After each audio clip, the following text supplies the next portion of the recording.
गजाननं भूतगणादिसेवितं कपित्थजम्बूफलसारभक्षितम् उमासुतं शोकविनाशकारणं नमामि विघ्नेश्वरपादपङ्कजम्। सदाशिवसमारम्भां शङ्कराचार्यमध्यमाम् अस्मदाचार्यपर्यन्तां वन्दे गुरुपरम्पराम्।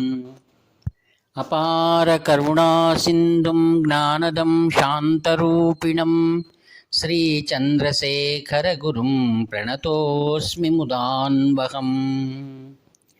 देवे देहे च देशे च भक्त्यारोग्यसुखप्रदं बुधपामरसंसेव्यं तं श्रीजयेन्द्रं नमाम्यहम्। नमामः शङ्करान् वाक्यविजयेन्द्रसरस्वतीं श्रीगुरुं शिष्टमार्गानुनेतारं सन्मतिप्रदम् श्रीसत्यचन्द्रशेखरेन्द्रसरस्वतीस्वामिने नमः। सर्वमङ्गलमाङ्गल्ये शिवे सर्वार्थसाधिके शरण्ये त्र्यम्बके देवी నారాయణి నమోస్తుతే। ఆత్మీయులారా, కాంచి కామకోటి పీఠం అద్భుతాలకు నిలయం. మహాపురుషుల యొక్క మహత్తరమైనటువంటి ఆలోచనల ద్వారా లోక కళ్యాణం చేస్తూనే ఉన్నారు. వివిధ రీతులలో తమదైన శైలిలో భగవద్ ఆరాధనా స్వరూపకంగా నిష్కామ కర్మయోగంతో నేడు ఈ యొక్క భరతావనిలో అనేక చోట్ల సామాజిక కార్యక్రమాలు విస్తృతంగా శ్రీ శంకర విజయేంద్ర సరస్వతి మహాస్వాముల వారి కృపాదృష్టి వల్ల నెరవేరుతూనే ఉన్నాయి. జీవితంలో అత్యధిక ప్రాధాన్యమైనటువంటిది వేదం. వేదం యొక్క ప్రతిరూపమే విద్య. విద్య వలన వసంగు సుఖము, విద్య వలననే సామాజికమైన మార్పు. జీవితంలో అసూయ, ద్వేషాలు నేడు అనేక చోట్ల కలి ప్రభావంగా ప్రచారమై వెల్లివిరుస్తున్నాయి. మానవుడు అశాంతితో బాధపడుతూనే ఉన్నాడు. జీవితంలో దేహానికి కావాల్సినటువంటి ఆహార సమస్యలు బాగా తగ్గిన హృదయానికి సంబంధించినటువంటి అశాంతి ప్రబలుతూనే ఉంది. వాటిని మనం అధిగమించాలంటే పూర్వం నుండి మనకు నిర్దేశించిన మార్గం ఆధ్యాత్మిక జీవితం, spirituality. Religion is entirely different from spirituality. అద్వైతం అదే చెబుతుంది. పాశ్చాత్యులు మన యొక్క సనాతనమైనటువంటి వైదిక ధర్మాన్ని వారు తప్పుగా హిందూ ధర్మము అని అనుకుంటూ ఉన్నారు. ఆ హిందూ ధర్మాన్ని మార్చాలి, మతాంతీకరణం చేయాలని నేడు కాదు 200 సంవత్సరాల నుండి పాశ్చిమాత్యులు ఎంతో ప్రయత్నం చేసి వీటిలో ఉన్నటువంటి అమోఘమైనటువంటి జీవన శైలిని చూసి వారు అబ్బురపడి తాము వీటికి వశమైపోయారు. సనాతన ధర్మానికి వారు మత మార్పిడి చేయవాలనే ఉద్దేశంతో అనేక రాష్ట్రాలు సంచరిస్తూ మహారాష్ట్రకు కూడా వచ్చారు. ఆ మహారాష్ట్రలో మరాఠీ భాష నేర్చుకున్నారు. అక్కడ ప్రజల్లోకి వెళ్ళి తమ యొక్క ధర్మాన్ని ప్రచారం చేయవాలని ప్రయత్నం చేసే ముందు వారు ఈ విధంగా కీర్తనలు ఎందుకు చెప్తున్నారు, ఈ భజనలు ఎందుకు చేస్తున్నారు, వీటిలో ఉన్నటువంటి గొప్పతనం ఏమిటి, దానిలో ఉన్న బలహీనతలు ఏమిటి, వారు తెలుసుకోవాలని ఎంతో ప్రయత్నం చేసి ఆ ప్రయత్నంలో వాళ్ళు సనాతన ధర్మానిగా మారిపోయారు. అటువంటిదే సనాతన ధర్మం భగవంతుని యొక్క నిర్మితం. అది మధ్యలో వచ్చినటువంటిది కాదు. అది దీనికి కోట్లాది సంవత్సరాల విలువైనటువంటి ప్రాతిపదిక ఉంది. ఇది తరగని విద్య, తరగని సంపద. మన యొక్క మూలాలు తెలుసుకోవడం ఎవరి తరం కాదు. ఆత్మీయులారా, అందుకే విద్య చాలా ప్రాధాన్యమైనటువంటిది. నేడు పాఠశాలల్లో ఆర్థిక లాభం పొందేటువంటి విద్యను మనం గ్రహిస్తున్నారే కానీ భారతదేశ సంస్కృతికి మూలమైనటువంటి సనాతన ధర్మానికి సంబంధించినటువంటి విద్య అలభ్యమవుతూ ఉంది. కావుననే కాంచి కామకోటి పీఠం విద్యపైన దృష్టి సారించి ఆంగ్ల విద్య మరియు సనాతనమైనటువంటి ఆర్ష ధర్మాలను బోధించి సుశిక్షితులుగా మన యొక్క సమాజాన్ని మార్చాలనే ఉద్దేశంతో అవిరళ కృషిని కొనసాగిస్తుంది. దాంట్లో సంపూర్ణమైనటువంటి యశస్సు అతి శీఘ్రంగా ప్రజలు అందుకుంటూ ఉన్నారు. కావున వేదం మరియు విద్య మరియు ఆరోగ్యం అనేటువంటిది పూర్వం ఋషులు మనకు తెలిపిన మొదటి పాఠం. జీవితంలో దేహం అనేది చాలా ముఖ్యమైనది. దేహో దేవాలయ ప్రోక్త జీవో దేవ సనాతన త్యజేత్ అగ్నా నిర్మాల్యం సోహం భావేన పూజయేత్ అన్నారు. ఏ విధంగా దేవాలయం భగవంతునికి నిలయమై ఉందో ఆత్మస్వరూపమైనటువంటి ఆ యొక్క జ్యోతి మన హృదయ క్షేత్రంలో ప్రకాశిస్తుంది. అది గుడిలాగా పదిలంగా మన కోసం భగవంతుడు మనకు అనుగ్రహించినటువంటి దివ్యమైన శరీరాన్ని మనం శ్రేష్టమైనటువంటి ఆహారం మరియు దానికి తగిన వ్యాయామం, దానికి తగిన సదాచారములు మరియు ఆలోచనలు చాలా ప్రముఖమైనటువంటి. అందుకే పూర్వంలో ఋషులు మానసిక ఇబ్బందులు తొలగించుకోవడం కోసం భక్తి ప్రవేశపెట్టారు. అందులో సత్సంగాలు చాలా ప్రముఖమైనటువంటివి. అందుకే రామాయణ, మహాభారత, భాగవత ఈ యొక్క ఆఖ్యానాలన్నింటినీ కూడా ప్రజల లోపలికి తీసుకువెళ్ళి ఆ యొక్క మౌలికమైనటువంటి జీవిత విలువలను వారు ప్రచారం చేస్తూ వచ్చారు. అందుకే భారతీయులు అమోఘమైనటువంటి మానవతా విలువను ప్రపంచానికి చాటి చెప్పిన మొదటి దేశం భారతదేశం. ఆత్మీయులారా, జీవితంలో మనందరినీ సంరక్షించడానికనే భగవంతుడే తను గురురూపకంగా అవతరిస్తూ మనందరికీ మార్గదర్శనం చేస్తూ ఉన్నారు.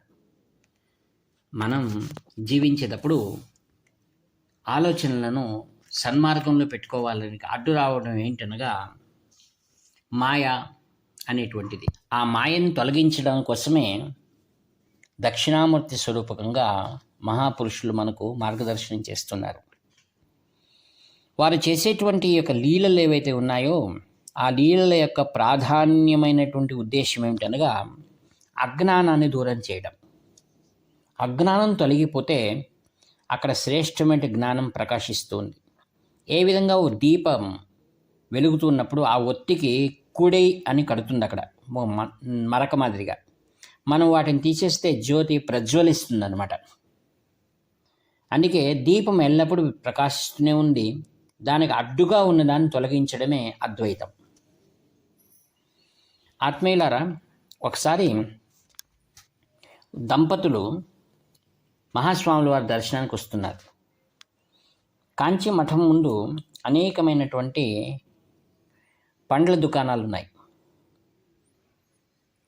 కొంతమంది వారు దిగిన చోట తీసుకొని వస్తుంటారు. కొందరు వచ్చిన తర్వాత స్వామి దర్శనం వెళ్ళాలన్న ఉద్దేశంతో అవసరంగా పండ్లు తీసుకొని వస్తారు.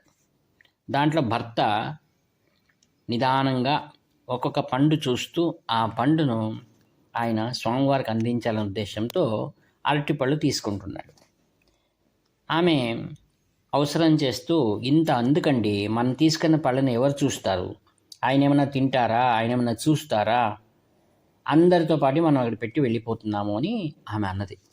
అలా కాదు, మనం స్వాముల వారి కోసం తీసుకెళ్తున్నాము, దాన్ని చక్కటి తాజా అయినటువంటివి మనం తీసుకువెళ్ళాలి అన్నారు. సరే రండి మీ చాదస్తమని అన్నారు. వెళ్ళారు. వెళ్ళి స్వామివారి ముందు అన్ని పళ్ళలోనూ వీరు తెచ్చిన పండ్లను అక్కడ పెట్టారు. స్వాముల వారు అందరితో మాట్లాడి ఆశీర్వదిస్తూ ఉన్నారు. ఒక్కొక్కరిగా పండ్లను స్వాముల వారు ప్రసాద రూపంగా అందిస్తున్నారు అన్నమాట. ఈ దంపతులు కూడా వెళ్ళగానే స్వాములు వారు అన్ని పండ్లను చూసి దాంట్లో వీరు తెచ్చిన పండ్లనే తీసుకొని వీళ్ళకి ఆ ప్రసాదంగా ఇచ్చాడు. ఇది భార్యాభర్తకు మాత్రం అర్థమైంది. అక్కడున్న వారందరూ కూడా అక్కడ యాపిల్స్ ఉన్నాయి, ద్రాక్షలు ఉన్నాయి, అనేకమైన వివిధమైన పళ్ళు ఉండగా వాటి దిగువలో ఉన్నటువంటి దాన్ని తీసుకొని వీరికి ఎనికిచ్చారా అని చూస్తున్నారు అన్నమాట. అందుకే అన్నారు యద్భావం తద్భవతి అని. నీలో ఏ భావన ఉందో అదే నీకు లభ్యమవుతుంది అనగా మనం పూర్వజన్మలలో తెచ్చుకున్నటువంటి. ఒకసారి తపోనంద స్వామి అనే వారి దగ్గరికి ఒక ఆయన వెళ్తారు. స్వాముల వారు తపస్సు చేసుకొని బయటకు వస్తూ ఈయన ముందరనే ఒక 5 మార్లు అలా ఇలా తిరిగారట.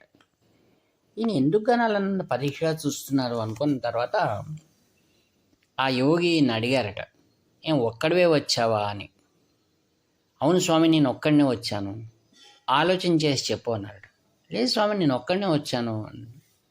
లేదు, నీతో పాటు నీడ కూడా ఉందిగా అన్నారట.